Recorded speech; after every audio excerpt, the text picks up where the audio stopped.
Choosing a budget GPU is kind of like naming your first kid or your first pet. It's getting a whole lot harder and there's kind of a lot to think about. Well, we're going to make it easy by taking you through a little guide right now.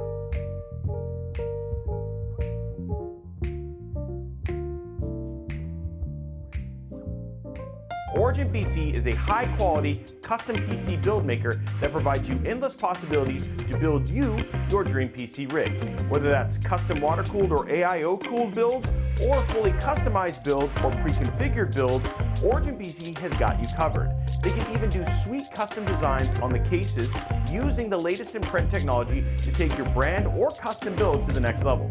Check it all out at originpc.com.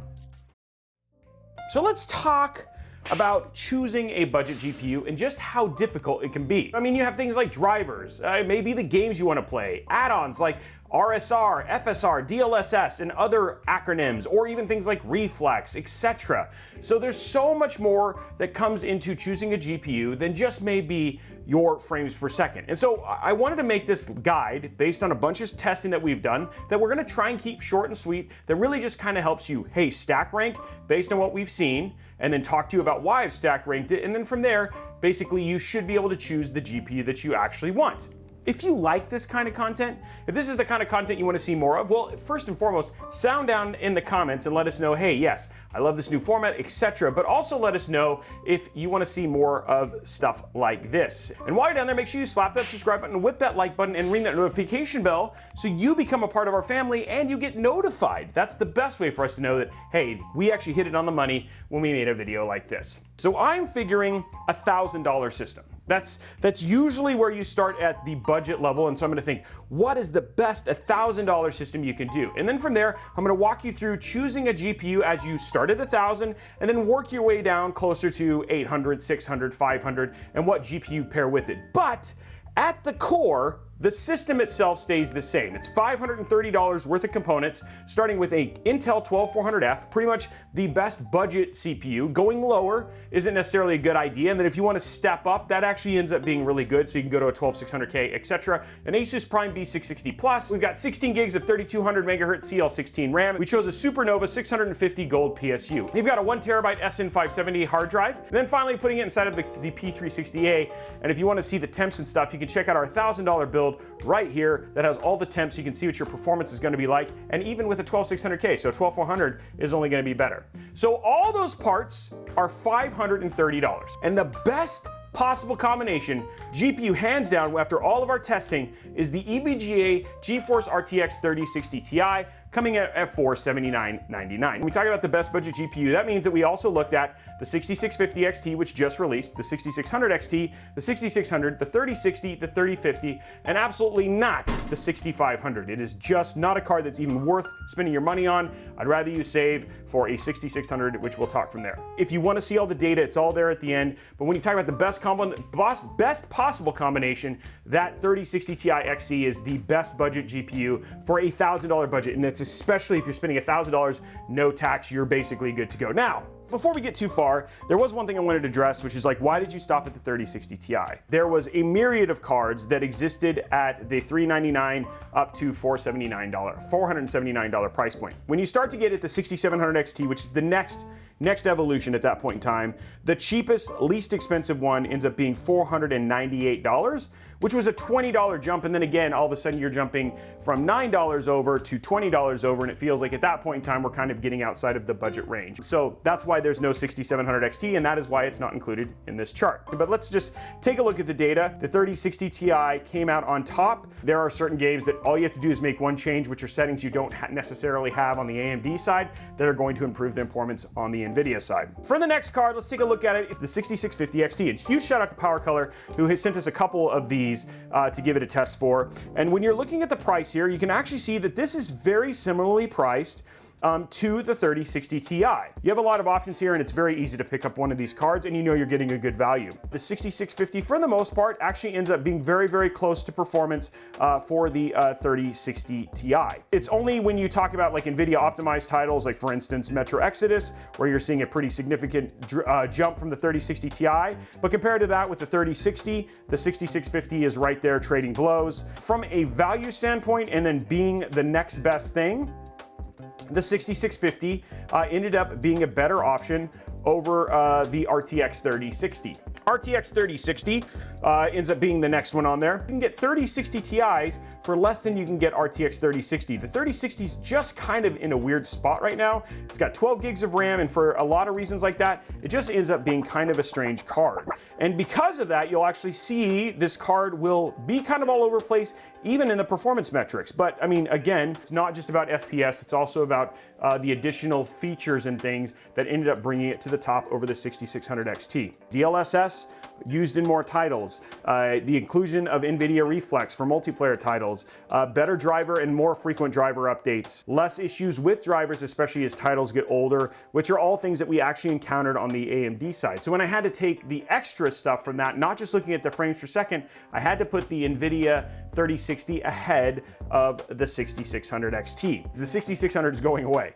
The 6650 is replacing it, and obviously it's a more expensive card. But because the 6600 is still available for you to go on to Newegg.com or any one of your local retailers and purchase a card, we still wanted to make sure we put it in our stack. Robey, I want to do the absolute least expensive, the best card for the cheapest amount of money. What are my two options? And you have two options down there at the very bottom. You have the regular 6600, and then you have the RTX 3050. Because in this case, even with all of the added benefits to the RTX 3050, the 6600 just spanks the 3050 in almost every case. It's just too performant versus the 3050. We stack rank. Let's go through it one more time. Number one, 3060 Ti. Number two, the 6650. Number three, the RTX 3060. Number four, the 6600 XT, if it's still available. Number five, the 6600. And number six, the 3050. That is the way that we stack rank them. A lot of times you'll have people who will jump on my stream or jump on my my live streams or on my social media and be like, well, Robey, you know, I don't have any issues with blah card, whether that be AMD or NVIDIA. And understand, we build a lot more machines, like significantly more than most people. We also have a lot more combinations than a lot of people. And so when we do this testing, it's in a much larger sample set. So we have a tendency to see issues more frequently than other people do because we just have a tendency to encounter them more. And that's just because of the breadth of what we do from a testing standpoint. So just a little caveat on that. When we come between NVIDIA and AMD, even though AMD has made strides and continues to make strides, NVIDIA still has more stuff that is more baked than the other. And so let's go back and take a look at Shadow of the Tomb Raider. You'll actually see on Shadow of the Tomb Raider with our FSR on, in many cases on the 6600 we actually lost frames. Same thing with the 6650, where we're actually seeing a degradation in frames instead of an improvement in frames. So that's what I'm talking about when I say more baked. The other thing too is that driver issues. I want to talk about those. Drivers historically, and again, this is through a massive amount of testing, even to talking with companies outside of Robeytech, we continue to see larger amounts of driver issues with AMD, and AMD does not update driver issues near as frequently. And there's also little weird things with AMD that you just don't get with NVIDIA. Let's say, for instance, you wanted to upgrade your 6500 because you realized you made a mistake, and then you want to go ahead and put in a 6650. So you take your 6500 out, you pop in your 6650, you'll still get video on Windows, etc. But the thing is, you actually have to repair the installation for the drivers every single time versus when you use an NVIDIA card. NVIDIA, you can just plug and play and then immediately it'll pick it up and you don't have to do anything else to make it work. Yes, it's a small thing. Yes, it's niche, but it's just giving you just a little bit more insight into what we're talking about when we talk about just those issues that kind of hit on AMD versus not on NVIDIA.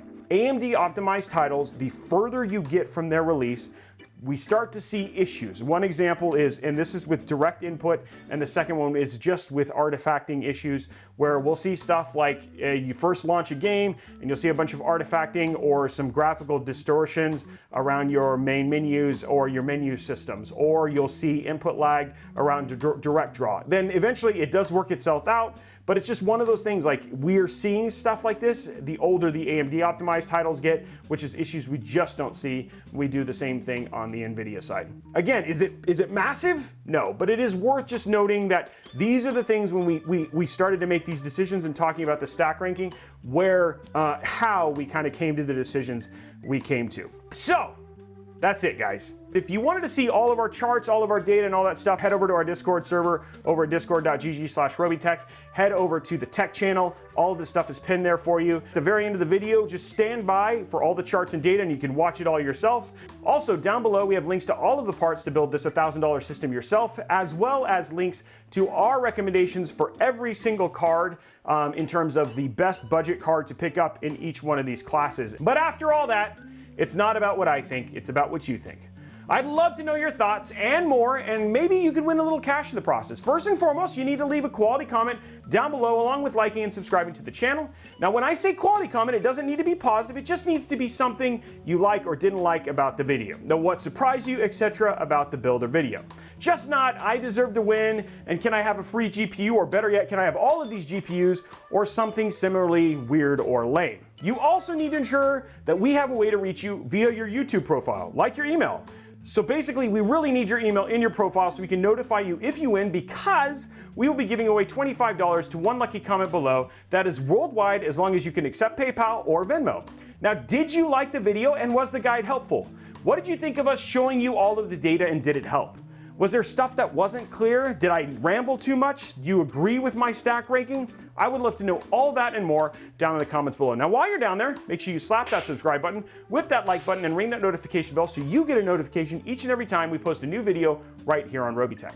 Did you know we have a live stream channel for special builds and events? Well, check out Robeytech Live down in the description below so you can like and subscribe to know when we go live and build with any one of these beautiful graphics cards. Do you have questions about these cards or any other tech-related questions? Then check out our amazing Discord server filled with other tech and PC enthusiasts that love to share their thoughts and ideas on these very subjects. Are you looking for cheap tech? Then check out @Robeytech.com or @Robeytech Deals on Twitter, where you can find our guy Tom scouring the internet for all the best deals on all things PC components, video games, TVs, etc.